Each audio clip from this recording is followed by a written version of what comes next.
And when you're dealing with a narcissist, it's so easy to feel completely lost, totally confused. But what if the real key, the way to get your clarity back, isn't about learning some new secret? What if it's just about remembering what they've been showing you the whole time? So, let's kick things off with one of their biggest, most powerful tells. Ah, yes, the crocodile tears. This is probably one of the most powerful and, honestly, disarming tactics in their entire playbook. I mean, they look real, right? They feel real, and that's exactly why they're so effective. But make no mistake, those tears have a very specific and very hidden purpose. So why does this work so well? And what are the other warnings you really need to be aware of? Well, in this explainer, that's exactly what we're going to do. We're going to break down these patterns, these warnings, because once you understand the game, you can finally see the moves for what they truly are. Okay, so before we dive any deeper, you have to get this one central idea because everything else hinges on it. It is all about control. I mean, every single action, every word, even every tear. It's just a move in this giant game where they absolutely have to be the one in charge. And this is the absolute key to understanding those tears.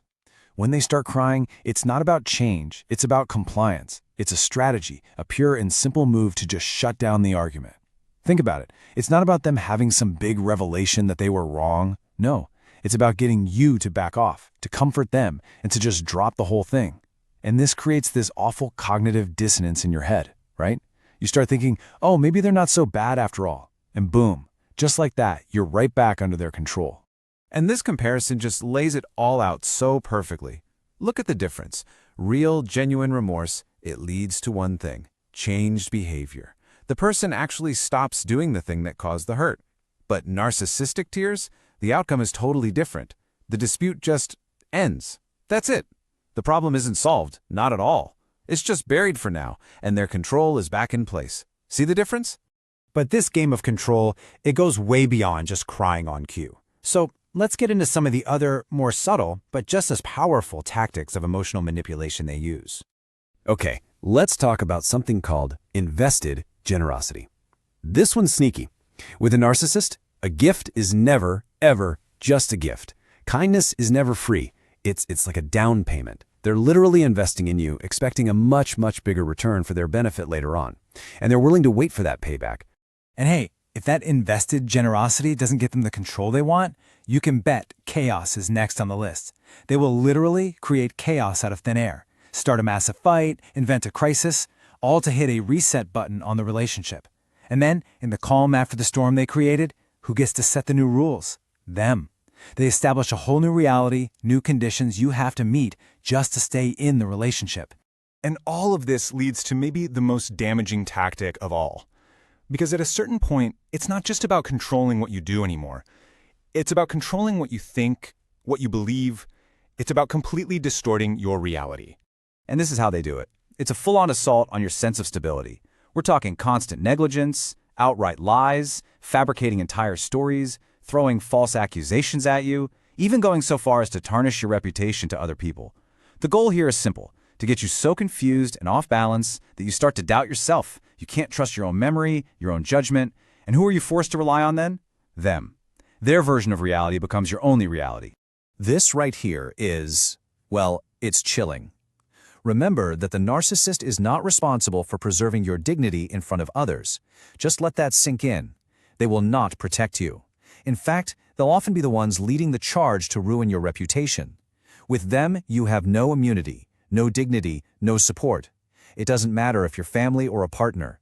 There is no sacred ground. You're just a piece on their board. So you have to be asking, what on earth is going on inside their head to make them act this way? To really get it, we've got to peek inside their mind and look at the worldview, the core beliefs that fuel every single thing they do. And honestly, it boils down to something shockingly simple and incredibly absolute. The core belief is this: they deserve everything, and you deserve nothing. And I'm not talking about a preference or a slight lean. This is a fundamental, rock-solid belief system. In their world, they are entitled to it all: your time, your energy, your money, your admiration. And you're just undeserving. And from that core belief, you get this absolutely staggering double standard: two sets of rules. For them, they're above it all. Laws, social customs, basic decency, none of it applies to them. But for you, oh, you are forced to follow a whole set of imaginary, ever-changing rules that they just make up on the spot. And the whole point of these rules is to make sure you're always trapped, always failing, and always in the wrong. Okay, and this brings us to the final piece of the puzzle, and it might be the most twisted and impossible dynamic of them all. It's this insane idea that you are somehow responsible for fixing their broken past. Yeah, you're basically expected to pay this enormous price to somehow compensate for the terrible childhood they had, a past you had nothing to do with. Their pain, their trauma, it all gets repackaged into a massive debt that they are absolutely convinced you owe them. It's an impossible mission. And this metaphor is just perfect. It's as if they are a well with no bottom or limit. Think about that. No matter how much love, energy, time, or money you pour into them, it's never, ever enough. It just disappears. The well never gets full, because the need itself, it's infinite. This is it, the infinity symbol. That's the amount they demand. That's what that bottomless well really represents. It's an unpayable debt, and it's designed that way on purpose. It's meant to keep you permanently in their service, always scrambling to pay off something that can never, ever be paid. And how do they keep this whole system going?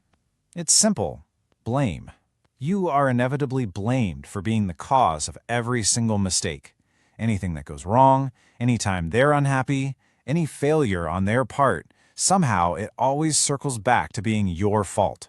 And that just reinforces the debt, right?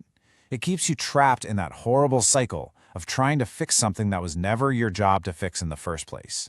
So after all this, we come back to that central question. Knowing all these patterns, how does the act of simply remembering become an act of power? Well, think about it. When you stop letting yourself forget the crocodile tears, when you remember the strings attached to their generosity, when you see the unpayable debt for what it is, when you choose to remember the patterns, you stop being a player in their game. You become an observer. And from that place of observation, that's where you can finally start to reclaim your own reality,